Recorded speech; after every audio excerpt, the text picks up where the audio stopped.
We are hanging out in my living room to talk about how to purchase a split board. Before we get going, I just want to mention that they decided to re-shingle a roof next to my house, so you might hear a little bit of that in the background today. So with that aside, let's dive into it. So splitboarding is one of the fastest growing parts of the snowboarding industry. There's a ton of different models coming out every year, and they're pretty pricey. So it can be kind of daunting to pick a split board because you might buy that board and if you don't like it, you just put a lot of money into it. And although resale value is still really high right now, chances are the board you wanted might have sold out by the time that you resell the board you didn't want. So I just wanted to go through a bunch of different facts about splitboard technology and how to use those facts to help us make an educated decision about what splitboard we're going to buy. Toss in a little bit of my opinions on what I'm looking for in a splitboard, but keep in mind that we're all different. Snowboarding is a creative sport, and what you like it might be different than what I like, but these are just some of the things that I go through. And if you look at this from an objective standpoint, just look at the tech specs and pick what you enjoy, you'll probably end up with a board that you like riding. One side note as we get going, I am on the Westin guide team, so you're going to see me using a lot of Westin gear throughout this channel. With that being said though, I'm not trying to create this as like a promotional channel for Westin. I want you all to be able to make your own decisions about what board you want to buy. There's a lot of different options on the market. This is just what I use. And if you have questions about any of those boards, you can feel free to shoot me a comment at the end of the video. So when I'm picking a split board, the first thing I look at is usually just the general shape of the board. We all have shapes and designs that we enjoy riding. So I'm going to break down shapes into 3 different categories. The first category that we're going to run into is Twinish. The second category is Directional freeride. And then the other category is powder specific. All right, so let's start with that Twinish shape. So right here is my Westin range. The reason I use Twinish instead of just twin is it's not common to find a true twin split board. Most of them are going to have a little bit of directionality to them. So this range specifically, the stance is a little bit set back on board. That's going to give you just a little bit more nose than tail. Some other models might have directional side cut. It's going to be different across the market. But in general, these boards are all going to have twin tip, twin tail, and although it's set back a little bit, you're still going to kind of have that easy switch riding feel compared to something like a directional free ride. The twin boards are kind of marketed as boards for people trying to get into freestyle in the backcountry, people trying to build booters out there, session cliffs, stuff like that. And they are really good for that. But I would also add that if you're someone who's been riding a twin type board for most of your snowboarding career, then the directional twin might be something you put serious thought into because it's going to feel really familiar to you. When you're riding in the backcountry, the last thing you want is to be kind of fighting a board you're not used to out there. So if you're really used to riding twins, give these a shot. That's the reason I purchased this range. I've spent most of my life riding twin snowboards, and when I was working as a snowboard instructor, I had to so I could ride goofy for some of my students, even though I'm a regular rider. So the twin shape is not necessarily just for the freestyle rider. If you ride that shape a lot, you're going to like this, and in steeper, more consequential terrain, you might really like it because it's predictable and it feels like what you're used to underneath your feet. Okay, let's move on to that directional free ride. So this is going to be the majority of the splitboard market. The directional free rides, they're going to have a little bit of taper to them. So like this Westin backwoods here, we've got a wider nose than we do tail. That's going to help sink that tail in powder, make it a little bit easier to ride in those conditions. It's also going to help with quicker turn initiation as well. We're going to have directional side cuts on these, and then that camber profile on these boards is it's often going to reflect the directionality of the board. So here on this backwoods, the camber kind of ends close to the tail here, and then it also ends just above the front foot. And then we've got a lot of rocker coming out of the nose here. So that's going to help aid in powder as well. So directional free rides, super fun. In general, in the backcountry, we're not really riding switch. If I'm riding switch in the backcountry, I'm just kind of like goofing off with my friends. I'm not really doing it all the time like I might be at the resort. So the directional free ride, it's really purpose built for doing what we do in the backcountry, which is ride one direction. They're going to be a little bit more fun in powder than those Twinish shapes are going to be. They might be a little bit more stable at speed depending on which model you buy. And they're going to be probably the easiest shape to find out there. So this is what you're going to see a lot of. All right, and then we have our powder specific shapes. All right, these are the shapes that everyone loves. There's a ton of them on the market. It's really cool to see the creativity that's coming out there. I think that they're a ton of fun to have as a split board. Things that characterize a powder specific board. Right, we have this huge nose here on this. We've got a lot of taper going down to the tail. The very obvious thing here is we have a swallowtail on this board. That swallowtail helps you sink the back end, but still gives you some edge for harder conditions. And some other things, this Westin Japao, it's actually stated that it's not set back at all on board if you look at the tech specs. But as you can see here, I definitely have a lot more nose than I do tail. So you're going to be further back on these powder specific boards. The big thing with the powder shapes for me when you're considering buying a split board is that these boards are a ton of fun in really good snow. In really bad snow, they're not always as fun. So when we're picking a board, we really want to pick a board for the conditions that we're going to be riding in the most. If you're only going to go backcountry riding when there's powder out, and if that's true, that means you're probably going to be riding low angle runs, because when there's a ton of powder, usually avalanche danger is high. A powder specific board is going to be a ton of fun for you. But if you're someone who's trying to get into the backcountry as much as possible, maybe you're ditching the resort this season and you're deciding to just tour, something like this might not be the best option for you, because that width of this board is going to be pretty chattery and not as fun in bad snow conditions. So although these are awesome, super cool, it's not what I'd recommend as your everyday split board. Okay, so those are our different shapes. Now I'm going to kind of go into the specifics of split board geometry and shape that is going to help me determine which board I'm going to purchase. So when I'm looking at split boards online, I'm always pulling up those board spec sheets. I'm looking at those to try and make an educated guess about how that board might ride. At the end of the day, demoing is going to be the best way to figure out how it rides. But if you have limited access to demos, maybe you're trying to get something quick, this is how you read those tech specs to help you determine what split board you want to buy. So the first most obvious spec I can look at is that length of the split board. And for me, length is kind of just like a baseline guide anymore.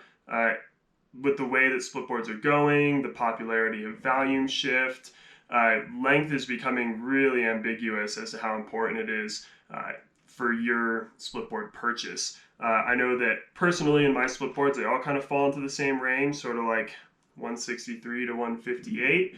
But my solid boards, I have a 151, and I'm 6 feet tall. So the length you get, not always as important. The more important stuff is some of the more minute details of this board. So the first thing that I like to look at is the waist width of my split board. So the waist width is going to be the width in the center of the board. So that's going to be on this board probably from about here to here. Waist width is super important because it's going to determine how much my heels or my toes overhang off of the board. It's also going to determine how much chatter that board gives back to me when I'm riding. So for me, I have a 10.5 boot. It's pretty normal boot size.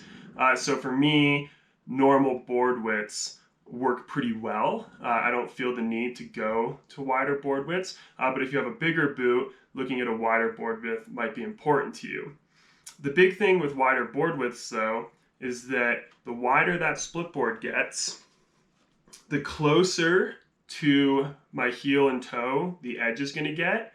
And if I get a wide enough board, that board might even stick out past my boots. And what happens in that scenario is when I'm directing pressure to the edges of my board, I can't direct as much pressure to the edge on those wider boards because it's so far away from my feet.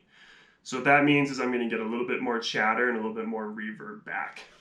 With a narrower board and those edges being a little bit more underneath my feet, I can direct more pressure and control that board a little bit better as far as chatter goes. So when I'm looking for like an all-round board, I'm trying to find something that isn't so narrow that I'm getting a lot of drag and powder, but isn't so wide that riding on those kind of chunky days is just totally miserable. Another note about waist width on split boards is that when we split this board, a more narrow split board is also going to give us a more narrow ski. What a more narrow ski means is easier skinning. Skis are usually narrower than split boards, so I'm going to be able to fit inside the skin track a little bit better if a skier sat in front of me. It's also going to give me a little bit more edge control on those kind of icy traverses. A board like this Japao that's really wide underfoot, especially where the touring brackets are, it's going to be harder for me to get grip on icy side hills than maybe this range would be. Okay, moving on from waist width, one of the next things I'm going to look at is the flex of the board.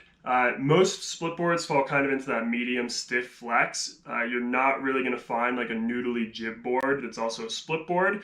So your options are kind of going from that medium stiff up to really stiff, okay? What you're going to choose is really going to depend on your riding style. If you're someone who likes to go fast, really likes to make big open turns, likes to jump off of stuff, that stiffer board is going to do you a lot better. If you're someone who's a little bit more playful, you like riding in the trees, then maybe one of the softer options is going to be what you go for. Okay, after flex and waist width, I'm definitely going to look at the camber profile of my board. So that's going to be that bow underneath here. You want to choose a camber profile that you're used to riding. For me, I'm pretty used to boards that are camber tip to tail. This range is mostly camber tip to tail, and then it's got some early rise as well in the tip and tail. So a little bit of rocker there, which is going to help make your turns a little bit easier. Other boards might have their camber set maybe a little bit more towards the back foot, and then there's going to be more rocker in the nose. That's going to be kind of that directional freeride style. You might also kind of find that blended camber rocker style, like the mustache style that we talk about. I know that LibTech makes split boards with that technology, as well as Never Summer. So if that's sort of the camber profile that you like to ride at the resort, it might be something you like to look into in the backcountry. The big thing with split boarding is that we have to deal with touring up, and having camber underfoot, especially under the touring brackets, is going to make touring easier for you because it's going to put more of the skin in contact with the snow. So if you see split boards that are like flat camber or all rocker, I would definitely maybe not look at that as your everyday touring board because it's going to hinder you in some circumstances. All right, next thing I'm going to look at is going to be my side cut here. So every side cut on any board you buy is going to have a radius. So if this side cut were to keep going and make a large circle, right? With side cut, I'm looking at how tight that radius is. So a tight radius is going to be a small number, so like 6 or 7 meters. And then a longer radius is going to be something like 9 or 10 meters. A shorter radius that's going to give me faster turns, so a little bit quicker turns. That board's going to want to come around sharper. That's really nice for like riding trees, kind of riding like open, lower angle faces. That tight radius is going to be really nice. If you're a beginner, the tight radius can be nice because it can help you bring your turns around a little easier than maybe like a long radius split board. But if you're a really aggressive rider, you know you like to go straight, you like to do big, long, open turns, then that longer radius is going to suit you better.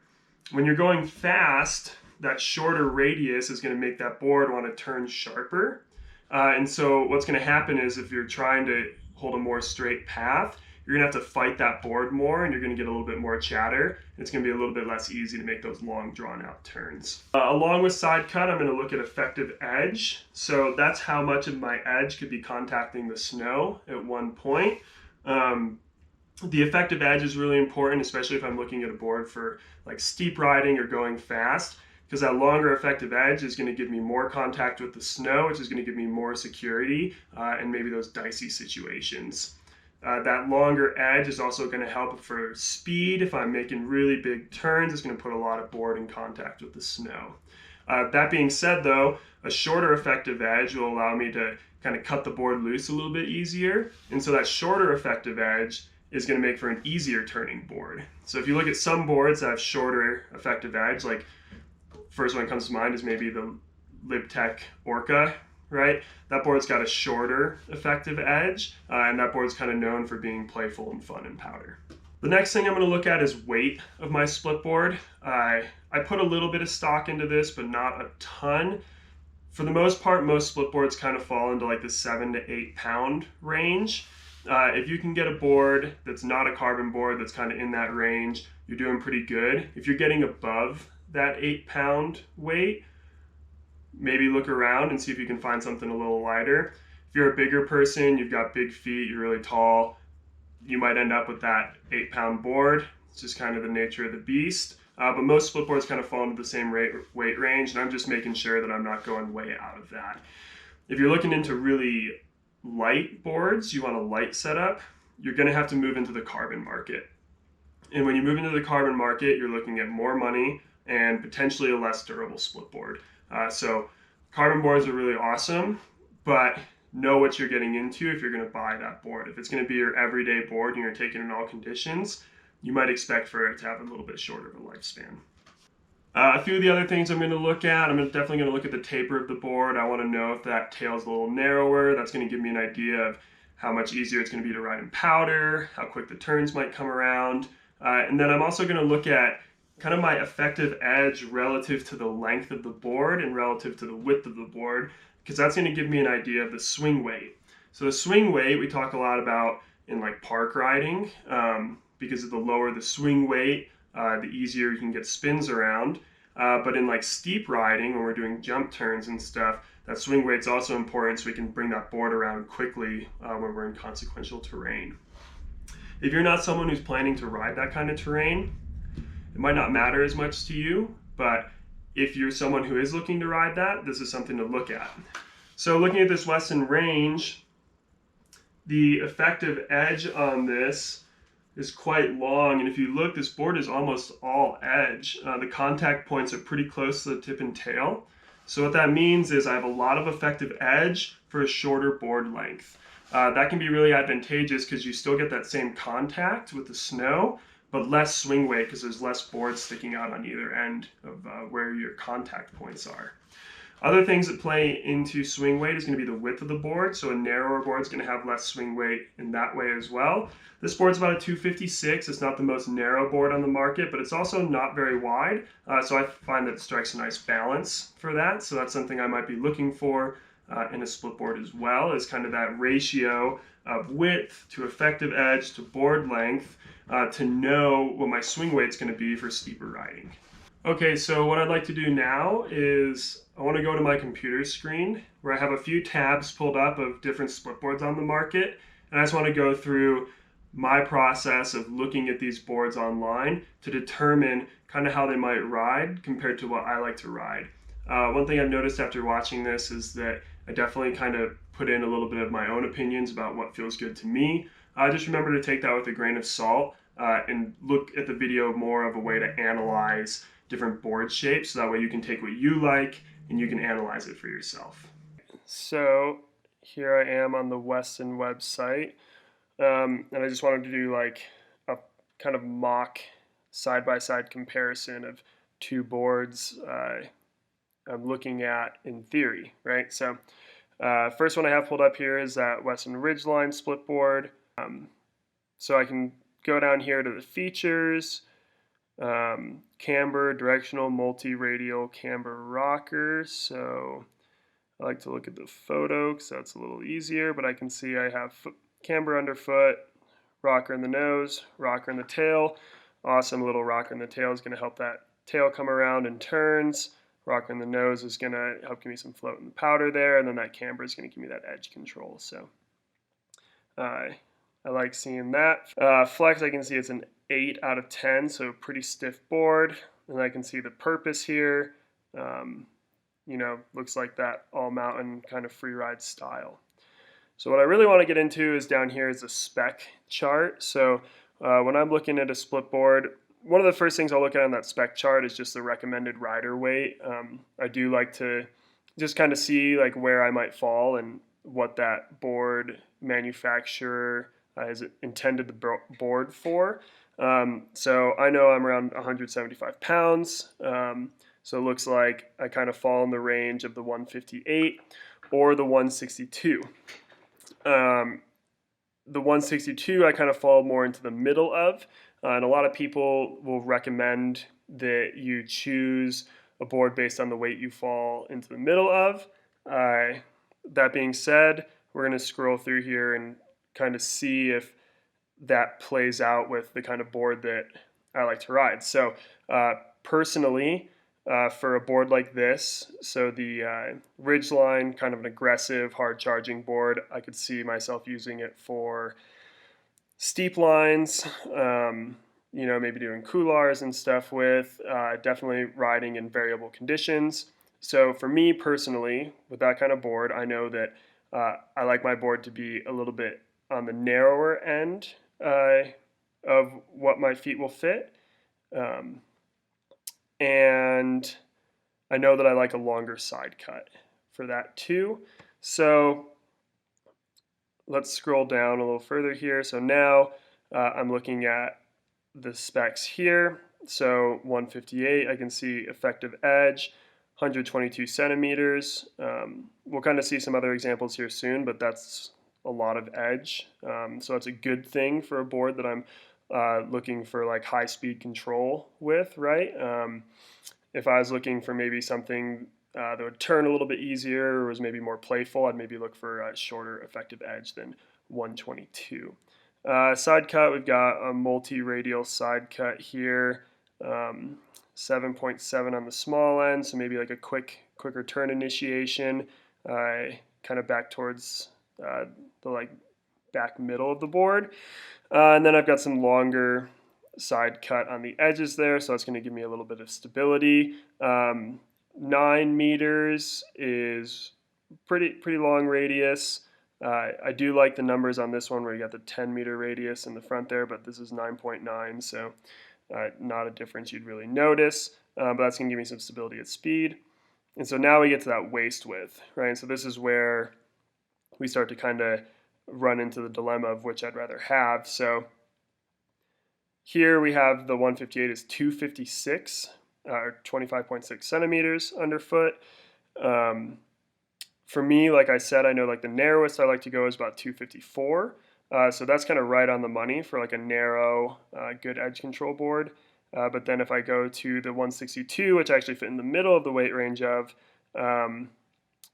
it's 26.2 underfoot, which I know for me personally is getting more into kind of what I look for in powder boards, given my boot size, which again, I'm a 10.5. So looking at this, I'd actually think that I'd rather go with the 158 than the 162 for my personal preferences. It's actually interesting to look at. I did own a 162 10th previously, which was the precursor to the Ridgeline, and I actually sold it because I I didn't like how wide it was for steep terrain, and I should have had a 158. So again, that comes down to personal preference. There are definitely folks out there who rip wider boards in steep terrain, but not always the case, and definitely a little bit harder to do. Moving on, taper, got 9 millimeters of taper, so got a little bit of a narrower tail there. That's nice for powder. 20 millimeters setback, so I've got more nose.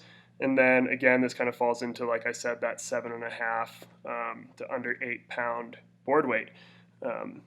So that's kind of like something I'm looking at, right, when I'm picking a split board. That just allowed me to pick between these two sizes, right? So I kind of fell into both weight ranges. Now let's go down to the more minute details, okay? So let's compare that to the Jones solution, all right? So Jones solution, again, I'm like 175, so let's see. I could be in the 158. I'd maybe flex it out a bit. 161, I'm kind of falling more into the middle there. 164, I'm kind of on the lower end of the weight range, again, like 175. So I'd say like 161 or 158 might be where I fall. Nice thing about the Jones website here is they have the waist width right underneath, so I can just go straight from the weight rating there down to the width. So looking at this, the 158 is 24.9 centimeters waist width, which is definitely narrower than I like for a 10.5 boot size. And you can see here they even don't recommend that the boot size goes over 9. That 161, 252, that definitely still feel a little narrow for me. I might be able to go to the 164 to get to the 254 that I kind of like right there. But with the 164, I might be running into issues of, maybe it just is a little stiffer than I like. That being said, with the narrow width there, even though it's kind of stiff, it might still be kind of quick edge to edge. So, this is kind of a tough decision, right? Like, I know that personally I don't really like going under 254 much, but I do kind of see the possibility of the 164 maybe being stiffer than I like. I guess it depends on what I want it for. If I want it for like really big mountain riding, going fast, then yeah, like maybe I'll just go for that bigger board. That 164, that's going to give me a ton of float and powder too, even with a narrow waist width. So that's going to give you good float and powder, but also quick turn initiation and powder, which can be really fun for some people. When I get to a decision like this is definitely one of those times where demoing a board, if you can find the opportunity, is really going to help you make that decision. Whereas on the computer here, I'm kind of rolling the dice a little bit with it and just going off of my experience riding different boards. And someone like myself, I've rode a lot of different boards, and so I can feel a little bit more confident making that decision. But if you haven't rode a ton of boards, it could be harder to make that decision. So something to look at there. Let's see. Let's go to board specs. Look at some other stuff. Effective edge length. So 164 is 122.6 centimeters, which is interesting. So 164 centimeter board, 122 centimeter effective edge. The ridge line we saw is 122 at 158. So it could be something to consider, right? Like that ridge line might have a lower swing weight because it has a shorter nose and tail. But you get the same effective edge. So that's something I might look at as well. Side cut, 9 meter radius. Looks like it's not a blended side cut. Cool, that's pretty long. That'd give you nice stability at speed.